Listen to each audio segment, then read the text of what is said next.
네, 제21대 대통령 선거가 끝나고 신정부가 출범했습니다. 대선 기간 동안 후보들이 내놓은 공약에 국민 모두가 주목했는데요. 오늘은 이재명 대통령이 내놓았던 세제 공약에 대해서 짚어보고 예상되는 변화, 효과에 대해서 알아보겠습니다. 황범석 세무사님 모시고 이야기 나눠보도록 하겠습니다. 어서 오세요. 안녕하세요. 안녕하세요. 진짜 세금은 할 때마다 어렵고 맨날 바뀌고 진짜 어려운 것 같습니다. 근데 임기가 바뀌면서 이제 세법들도 많이 바뀔 것 같은데 특별하게 어떤 공약들이 있었고 향후에 어떻게 변화가 될지 한번 요약해 주시면 좋겠습니다. 예, 그 이재명 대통령의 정책 공약을 보면요. 크게 세법과 관련해서 세 가지로 요약할 수 있을 것 같습니다. 대한민국 경제 활력 제고, 첫 번째. 네. 두 번째, 가계 및 소상공인 경제 활력 제고. 그리고 마지막 세 번째가 저출산, 고령화, 대비. 이렇게 세 가지로 크게 나눌 수 있거든요. 그럼 우선 이제 첫 번째 경제 정책부터 네네. 좀 말씀드리도록 하겠습니다. 네. 경제 정책을 말씀드리면은 우선 K 반도체 대도약 실현이라는 대기치를 걸고 국내에서 생산하는 반도체의 생산 원가의 10%를 세액 공제해주겠다라는 제도를 실현하겠다고 했고요. 그리고 네. 두 번째는 리쇼어링. 해외 반도체 투자 기업에 대해서 그게 국내로 다시 복귀를 한다면 그 부분에 대해서 추가 혜택을 주겠다라고 얘기를 했습니다. 근데 현재도 이제 리쇼어링 하는 기업에 대해서는 세제 혜택이 있거든요. 예. 근데 아마도 이 말씀을 하신 거는 추가적인 혜택을 더 주겠다라는 의미로 받아들여집니다. 그리고 이제 방산과 관련해서 방산 수출 기업에 대해서 R&D 세액 공제. 뭐 지금도 이제 방산 업체에 대해서는 네. 세액 공제를 해주고 있는데 그것보다 네. 추가적으로 더 해주겠다라고 얘기를 했습니다. 이 부분이 좀 재밌는 부분인데요. 이제 국가 첨단 전략 사업에 대해서 네. 이제 대규모 펀드를 구성해서 이제 거기에다가 투자를 하는 이제 뭐 개인 또는 법인에 대해서 소득 공제 혜택을 주겠다라고 얘기를 했습니다. 근데 사실은 현재는 어떤 제도가 있냐면요. 벤처 기업 등에 투자하면은 이제 소득 공제 해주는 제도가 있거든요. 네. 아마 그 범위에서 좀 더 확장하지 않을까라는 이제 예상을 한번 해보게 됩니다. 네. 이제 두 번째 말씀드려야 될 것이 네. 가계 네. 그리고 소상공인 경제 활력 제고 부분인데요. 사실 그 부분에 대해서는 월세세액 공제 확대 적용이 나왔습니다. 지금 월세세액 공제 대상들이 있는데 네. 그 대상과 대상 주택의 범위를 늘리겠다라고 말을 했고요. 그리고 마지막 세 번째 저출생 고령화 극복에 대해서는 이제 자녀 수에 비례하는 신용카드 소득 공제를 적용해 주겠다라고 얘기한 게 하나가 있고요. 자녀 수에 비례하는 신용카드 소득 공제. 예. 현재는 자녀 수가 고려되고 있지 않습니다. 근데 그 부분을 고려해서 소득 공제를 추가적으로 해주겠다, 한도도 늘려주겠다라고 얘기하고 있는 부분이 하나가 있고요. 그다음에 이제 교육비 세액 공제라는 게 있습니다. 네. 저희가 일정 부분 교육비를 쓰게 되면은 그거에 대해서 세액 공제를 해주는 부분이 있는데 그 부분 역시도 이제 초등학생까지 예전에는 이제 체육시설이라고 표현을 쓸게요. 이제 태권도장 같은 거 있으면은 사실은 취약 전 아동에 대해서만 적용을 했었거든요. 근데 이제 초등학생에게도 예체능 학원, 그다음에 체육시설 같은 거는 추가적으로 세액 공제를 해주겠다라고 얘기한 게 이번에 정책 공약집에 실렸던 정책들입니다. 아니 그런데 이건 좀 다른 얘기가 될 수 있겠습니다만 이런 세액공제 혜택을 받으려고 한둘 낳던 가구가 한 명 더 낳고 이러는 건 아니고 좀 근본적인 원인을 짚어서 좀 그런 정책들을 내놨으면 좋겠다는 생각이 들고 또 반도체 생산 설비 그 리쇼어링도 여쭤보고 싶은 게 이거는 사실 지금 트럼프 같은 경우는 미국으로 리쇼어링 얘기를 하잖아요. 네. 근데 이런 상황에서 우리나라 쪽으로 반도체 설비 투자도 이것도 쉽지 않을 것 같은데요. 그렇죠. 사실은 그래서 리쇼링에 대한 세제 혜택이 상당히 세요. 그러니까 조특법에 규정되어 있는데 세요. 예. 이제 한 7년 동안 보통 100% 세액 공제 제도를 적용해주고 네네. 이제 남은 3년 동안은 이제 50% 세액 공제를 해주는데 아마 반도체 생산 설비 리쇼링이 얘기한 것은 이거보다 추가적인 혜택을 더 주겠다라는 의미로 받아들일 수 있기 때문에 사실 그게 낮은 혜택은 아닌 것 같다는 생각이 듭니다. 제가 잘 몰라서 그런데 그러면 국내 지금 현재 반도체 공장이 중소기업이라서 좀 다른 나라로 옮길 수 있다. 그러면 여기서 세금 다 내고 있잖아요. 네. 근데 10%뭐 조금 더 해주겠다고는 하지만 네. 아예 나갔다가 네. 다시 들어오면서 리쇼어링이라 그러면서 세금 혜택을 딱 이렇게 받고 이럴 수 있는 방법들을 막 고민할 것 같은. 근데 첫 번째는 그게 쉽지 않은 게 해외 생산 설비가 있어야 되고요. 네. 네. 예, 그다음에 또 그 요건이 되게 까다롭습니다. 네네. 큰 혜택이니만큼 그런 것들을 그런 막으려고. 것들을 막기 위해서 상당히 세세하게 규정이 되어 있기 때문에 그렇게 하기는 쉽지 않은 것으로 보입니다. 그럼 그 세액공제 저희가 좀 알아보는 거니까 구체적으로 좀 여쭤보고 싶은 거, 그 월세 세액공제 네. 이거 지금은 이제 그 주택이 없는 사람에 한해서 월세 세액공제 해주고 있잖아요. 네. 이게 범위가 늘어난다는 거예요. 그렇죠. 지금 월세 세액 공제를 받을 수 있는 사람은 급여 소득자로서 이제 총 급여액이 8천만 원 미만이어야 되고 네. 그다음에 무주택 세대주나 또 세대원이어야 된다는 그런 한계가 있는데 네. 아마도 이 부분을 늘려준다는 얘기로 파악이 되고요. 그다음에 주택 같은 경우에도 뭐 이제 국민주택 규모 예. 85제곱미터 이하, 예. 그다음에 또는 이제 기준 시가 4억 미만의 주택에 대해서만 이제 월세 세액 공제를 적용해 줬었는데 네. 아마 이 범위도 늘려줄 것으로 보입니다. 그러니까 상황에 맞게끔, 현실에 맞게끔 기준을 다시 정한다는 거네요. 네네. 예. 그리고 월세를 또 뭐 카드로 내게 해주겠다 뭐 네. 이런 정책이 있었던 것 같은데 카드로 내면 어떤 변화가 생기는 건가요? 사실 월세를 카드로 내도 되죠. 카드로 내고 있고 실제로. 근데 한 가지 유의하셔야 되는 게 있어요. 저희가 이제 신용카드 소득공제가 있고 네. 월세 세액공제가 있는데 아. 신용카드로 월세를 결제하게 되면은 신용카드 세액공제 내지는 신용카드 소득공제 네. 그리고 월세 세액공제 둘 중 하나만 받을 수 선택해야 있어요. 돼요. 예, 둘 다 받을 수는 없습니다. 그럼 그걸 계산을 해봐야겠네요. 그렇죠. 근데 아마 제 예측이 맞으면 월세 세액공제가 압도적으로 유리할 가능성이 높아요. 세액공제라서 그죠? 그렇죠. 네, 네, 네, 네.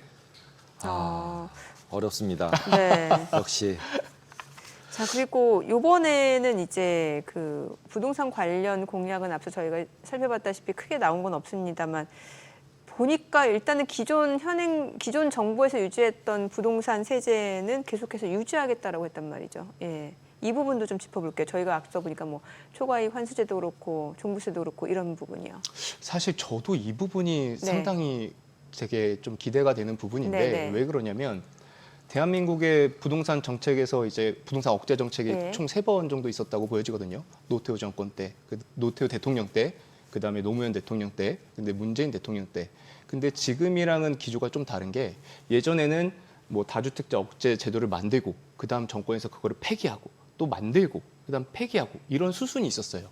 근데 지금은 다주택자 중과세 제도 법제화가 그대로 남아 있습니다. 지금 양도소득세, 취득세, 네. 종부세 법령으로는 다 중과세 할 수 있게 돼 있어요.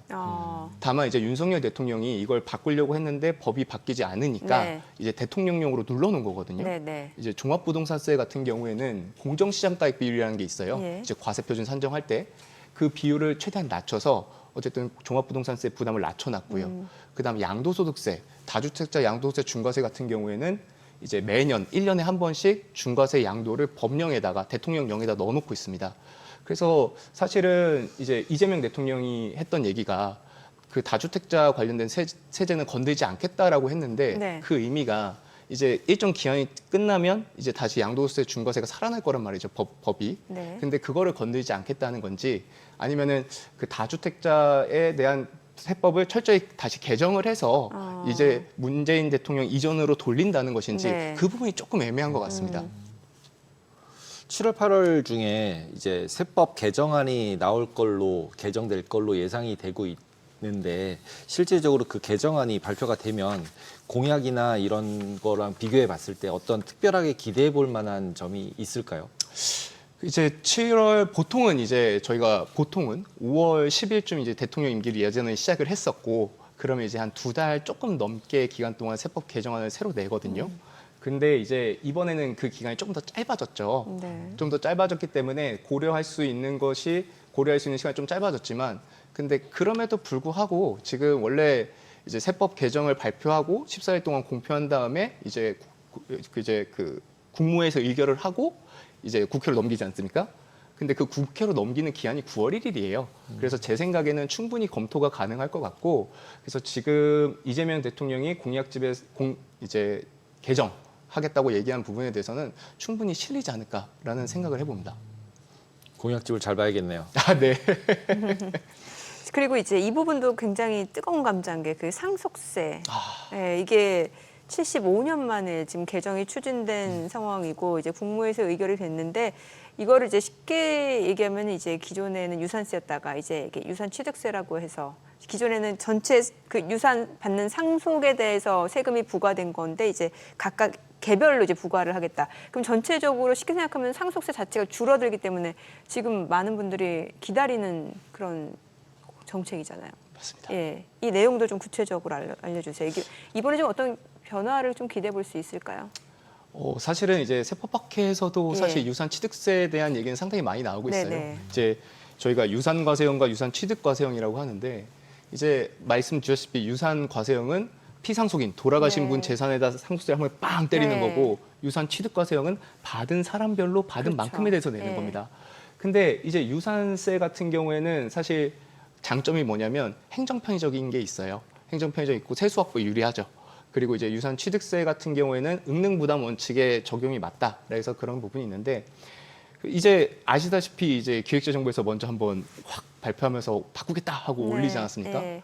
근데 지금 정책 공약집을 봤을 때는 그 부분은 유산과세형에 대한 얘기는 없었어요. 유산 취득과세형에 대한 얘기는. 그래서 사실 이 부분이 개정이 될 거냐라고 생각하면은 사실 저는 아직 확답하기는 조금 어려울 것 같다. 다만 이제 지금 OECD 국가 네. 이제 38개 국가 중에서 이제 24개의 국가가 상속세를 부과하고 있고 네. 그리고 그 중에서 24개 중에서 단 4개 국가만이 유산 과세형을 취하고 있습니다. 예. 나머지 다 유산 취득 과세형이고 예.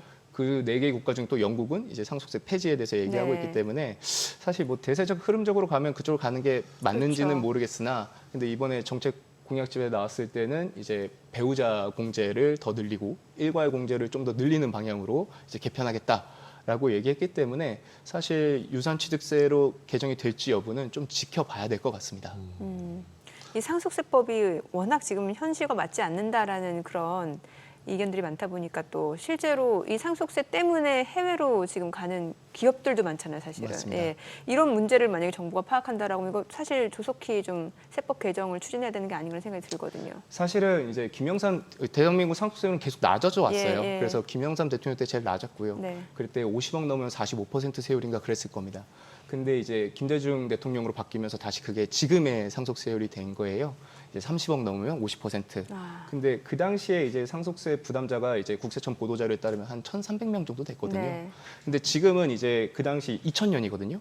이제 지금 25년이 예. 흐른 시점에서는 이제 대한민국의 재산의 거의 한 70%는 부동산이라고 봤을 때 네. 부동산 가격도 엄청나게 그러니까, 상승을 했고 예. 또 GDP도 매우 상승했습니다. 예. 근데 이제 상속세 그럼에도 불구하고 상속세율과 그런 걸 내버려 두는 것은 사실 개정을 하지 않는 것이 개정이라는 느낌이 드는 거죠.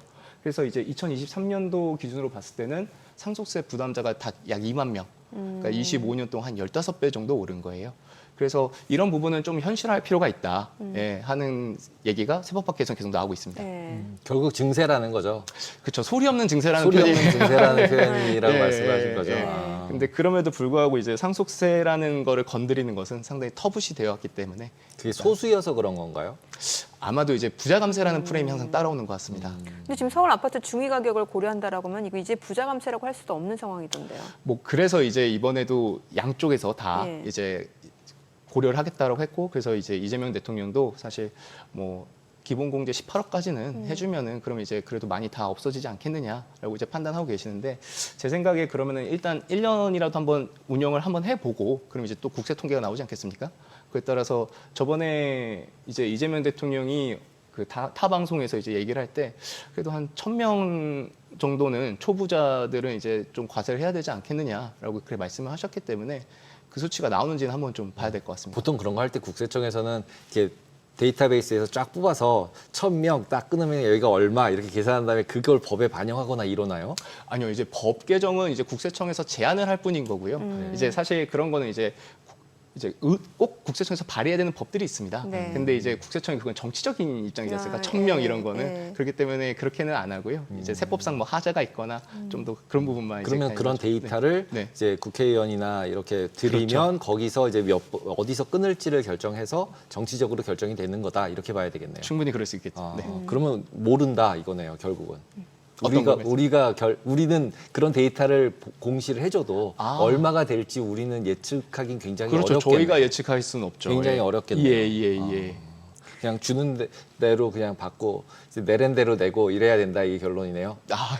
뭐 그렇게 표현하는 건 조금 그렇지만 어쨌든 법을 개정함에 있어서 이제 어쨌든 국회의원들이 몫인 것이고 국회의원이 개정하는 거에 따라서 이제 그 의도대로 될 수도 있으나 또 그렇지 않을 수도 있는 것이고요.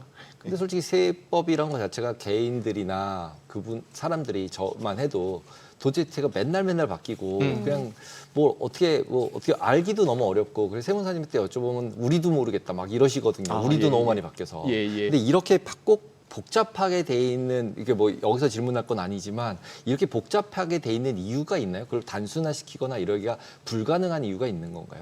그 부분이 되게 안타까운 부분인데요. 그러니까 이 조세라는 것이 결국에 국가 정책에 상당히 많이 활용되기 때문입니다. 그러니까 사실 문재인 대통령 때도 29번의 이제 부동산 정책을 내면서 세법도 계속 바뀌었거든요.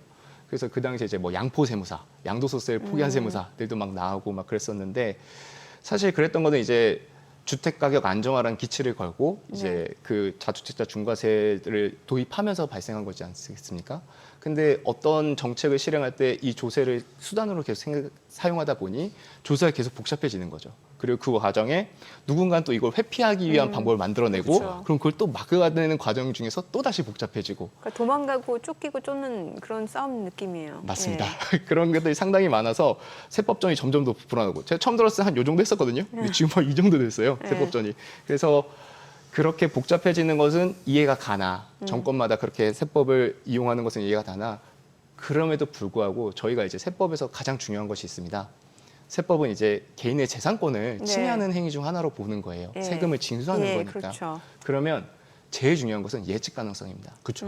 세금이 내가 이걸 매각했을 때 얼마가 나올 것이라는 걸 정확하게 예측할 수 있어야 돼요. 네, 맞아요. 근데 그게 만약에 안 되면 사실 그 세법은 사실 약간 실패한 세법이라고 볼 수 있는 것이죠. 그래서 이제 이재명 대통령께서 이제 대통령이 되셨으니까 저번에 한번 타 방송에서 조세 합리화라는 걸 말씀하셨어요. 네. 세법 합리화. 예. 저도 이제 그런 부분이 상당히 많이 필요한 부분이 있다고 봅니다. 그래서 좀 더 간략하고 예측 가능한 세제로 바뀌면 어떨까 하는 생각을 하고 있습니다. 바뀔 수 있는 건가요?